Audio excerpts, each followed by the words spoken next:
have you noticed, on buses and trains and planes, particularly on planes, after everyone's you've eaten what they've got to they give you to eat, you've read what you read, you watch the movie, what does everybody do? They fall asleep, because most people's minds are dependent on external stimuli. That's the way they stay awake. No stimuli, they fall asleep.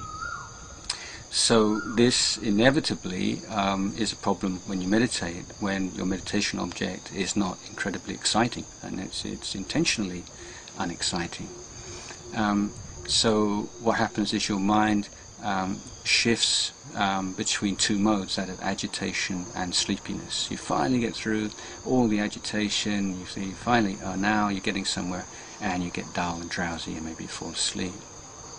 And again, normal, almost everybody goes through this at some time or other. The people who sit really straight and don't seem to have any problem with sleepiness are usually the ones that are thinking a lot, rather than they're particularly peaceful.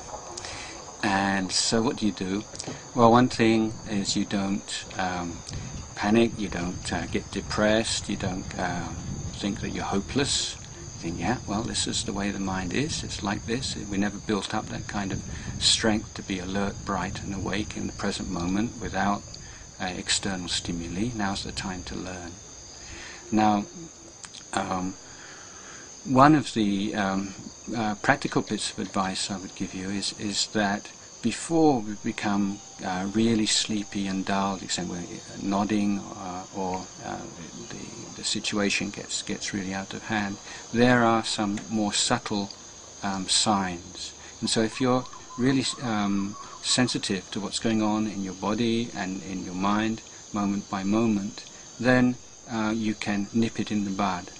So just as before the rain comes down, then it gets cloudy and there's a bit of a breeze whips up, and you know from experience that it's probably going to rain, time to get in your washing. So similarly, you begin to get these signs of a little bit of heaviness of the body, dullness, a little bit of boredom, certain signs that tell you now is the time to beware of drowsiness and dullness. If it's something that comes up a lot, then tell yourself at the beginning, just talk to yourself a little bit at the beginning of meditations. If you have particular problems like sleepiness, you say, watch out for that one. This is the time of day, or this is something that's probably going to come up in this meditation session. And just priming your mind like that can often work as a prophylactic, and can prevent it arising so easily, or helps you to become aware of it much more quickly.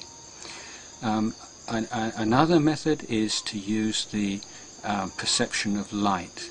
So as you breathe in, you breathe out. Breathe in your whole body. Don't breathe with concentration and attention on one particular spot, say at the tip of your nose, but feel the breath in your whole body, every part of your body is filled with light. You breathe in and your whole body filled with light. You breathe out and light is spreading out through every part of your body.